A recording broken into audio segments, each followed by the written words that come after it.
Namaskar students.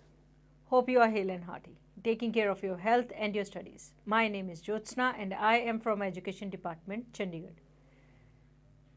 Agriculture. Agriculture is the backbone of every economy and farmers are the heartbeat of it. Agriculture is an integral part of villages. We find lands, we find farms in the heart of a country called village. There are certain places which are a little upgraded from villages and probably not as advanced as cities. They are known as towns. Today's topic is going to revolve around these only. We are going to take up chapter number 8 from the book Our Past Part 1 of grade 6. The name of the chapter is Vital Villages and Thriving Towns. So without wasting any time, let's get going. We often take the use of iron for granted today. Things made of iron and steel are part of our daily lives. The use of iron began in the subcontinent around 3000 years ago. Some of the largest collection of iron tools and weapons were found in megalithic burials. So which were the other steps to increase production? Let's take up irrigation. Kings and kingdoms needed the support of flourishing villages to exist. The new tools and the system of transplantation increased production. Irrigation was also used. Irrigation works built during this time included canals, wells, tanks and artificial lakes. Talking about the villages, who lived in the villages? So, three different kinds of people lived in villages in southern and northern part of the subcontinent. Large landowners were known as velalar, whereas ordinary plowmen were known as uzuar.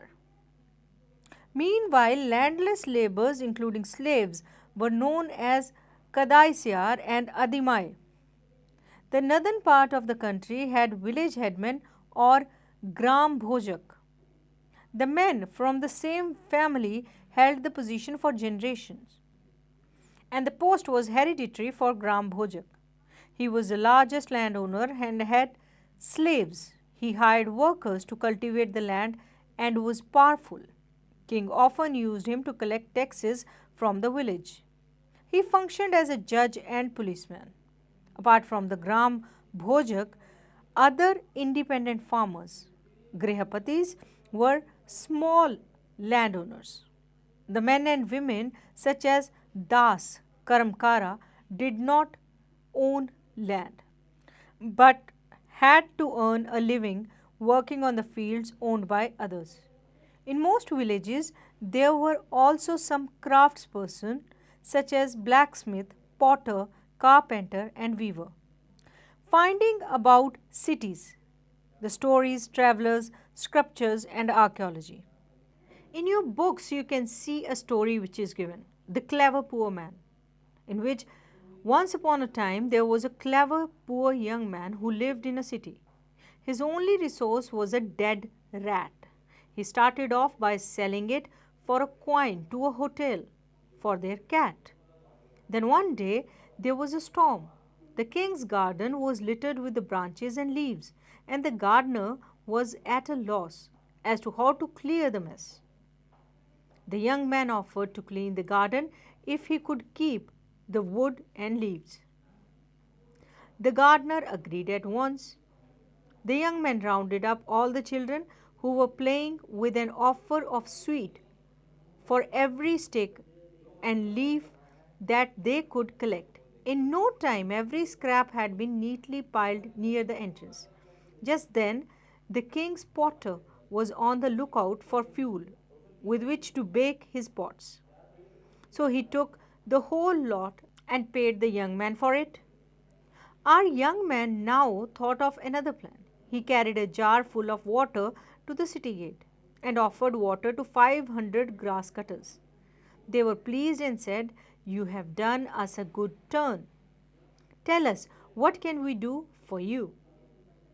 He replied, I'll let you know when I need your help. He then made friends with a trader. One day the trader told him, tomorrow a horse dealer is coming to town with 500 horses. Hearing this, our young man went back to the grass cutters. He said, please give me a bundle of grass each, and don't sell your grass till mine is sold. They agreed and gave him 500 bundles of grass. When the horse dealer could not buy grass anywhere else, he purchased the young man's grass for 1,000 coins. So, this is a part of Jataka story, which tells us how a poor man gradually becomes rich. Now, what are Jataka? These were stories that were probably composed by ordinary people and then written down and preserved by the Buddhist monks. Other kinds of evidences to find out about life in some of these early cities were sculptures, carved scenes depicting people's lives in towns, villages, and forests, and they were used to decorate railings, pillars, and gateways of buildings that were visited by people.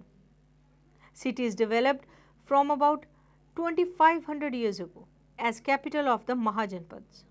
Some of these cities were surrounded by massive fortification walls, and archaeologists have found rows of pot or ceramic rings arranged one on the top of other, known as ring wells.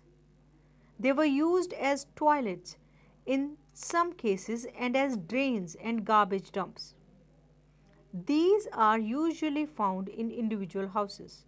There was hardly any remains of palaces, markets, or homes of ordinary people. They are yet to be discovered by archaeologists. Others made of wood, mud brick, and thatch may not have survived. So, if we have to find out about early cities from accounts of sailors and travelers who visited them, most detailed accounts that have been found was by an unknown Greek sailor, which described all the ports he visited. Talking about the coins, wealth measured in terms of coins, and archaeologists found several thousands of coins belonging to this period. Earliest coins were in use for about 500 years, with punch marked coins that are generally rectangular or sometimes square or round in shape. These are cut out of metal sheets or made out of flattened metal globules, a small spherical body, and not inscribed, but were stamped with symbols using dies or punches. These coins, found over most part of the subcontinent, were in circulation till the early centuries. Talking about cities with many functions, Mathura is an important settlement for more than 2500 years, which is located at the crossroads of two major routes of travel and trade. From the northwest to east and from north to south, fortifications around the city and several shrines. Farmers and herders from adjoining areas provided food for people in the city. Mathura, a center where some extremely fine sculpture was produced around 2000 years ago, became second capital of Kushanas. Mathura was also a religious center and there were Buddhist monasteries, Jaina shrines, an important center for worship of Krishna.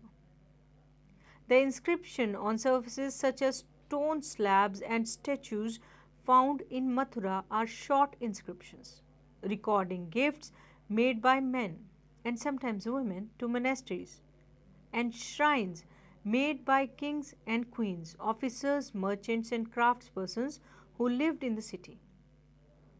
Talking about crafts and craftspersons, archaeological evidence for craft extremely fine pottery known as the Northern Black Polished Ware NBPW, generally found in the northern part of the subcontinent. Known from texts, manufacture of cloth was imported. Famous centers such as Varanasi in the north, Madurai in the south, Men and women worked in these centers. Craftspersons and merchants now formed associations known as shrenis. Now, shrenis of craft persons provide training, procured raw material, and distributed the finished product. Shrenis of merchants organized the trade, also served as banks, where rich men and women deposited money, and as a part of interest was returned or used to support religious institutions such as monasteries. Now let's take up a place called Arikamedu in Puducherry, a coastal settlement where ships unloaded goods from distant lands. Massive brick structure, a warehouse found at the site depicts it.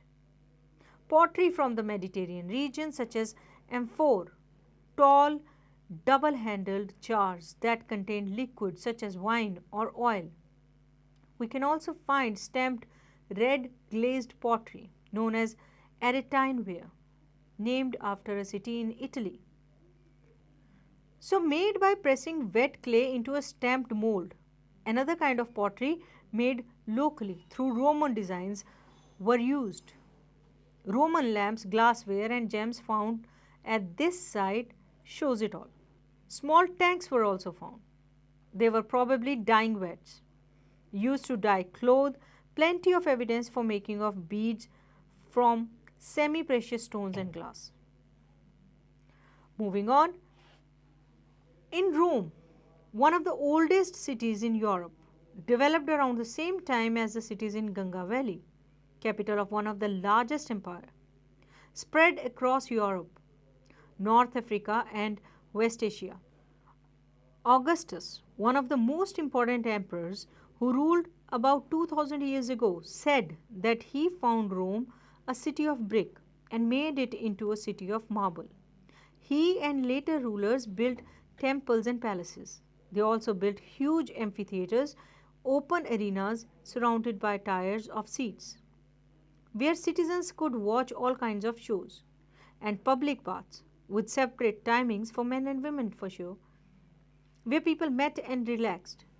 Huge aqueducts, channels to supply water, were built to bring water to the city for baths, fountains, and toilets. On your screens, you can see certain statements or questions. Along with that, you have 4 options. You have to pick the correct option. So, let's get going. When did the use of iron begin in the subcontinents? Around 3000 years ago, 6000 years ago, 9000 years ago, or 12,000 years ago? Yes, the use of iron began in subcontinents around 3000 years ago. So, option A is the correct option. Moving on, what was the method of irrigation in ancient times? Canals, wells, tanks, or all of these? Yes.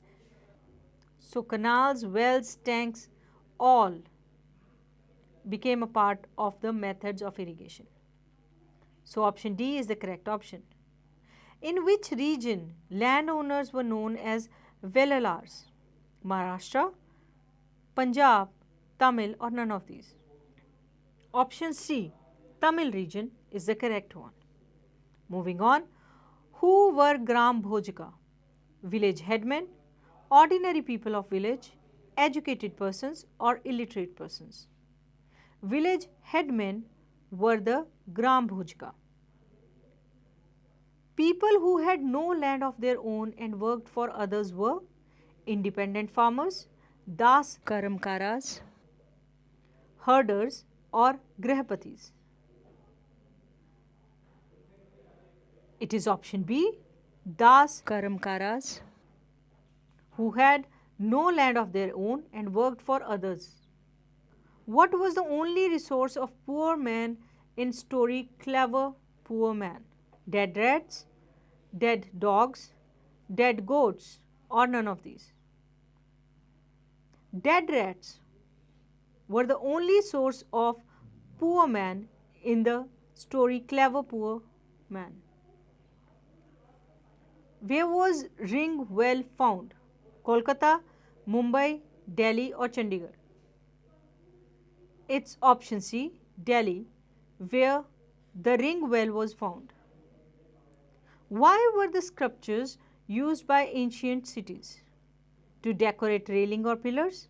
To decorate cities? None of these, or both A and B. So, sculptures were used to decorate railings, pillars, and to decorate cities. Where was salt produced plentifully along? Sea, river, lakes, or wells? The salt was produced plentifully at the sea. What was ring well used for?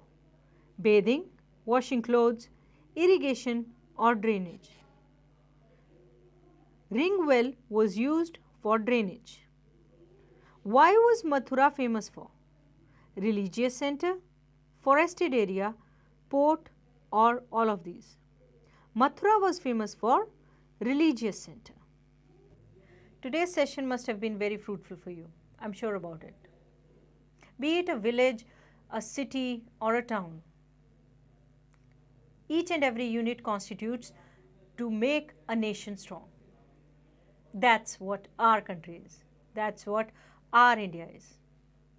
We are proud of its rich and varied heritage. We'll be back with many more videos. Till then, stay safe, stay healthy, and keep learning. Namaskar.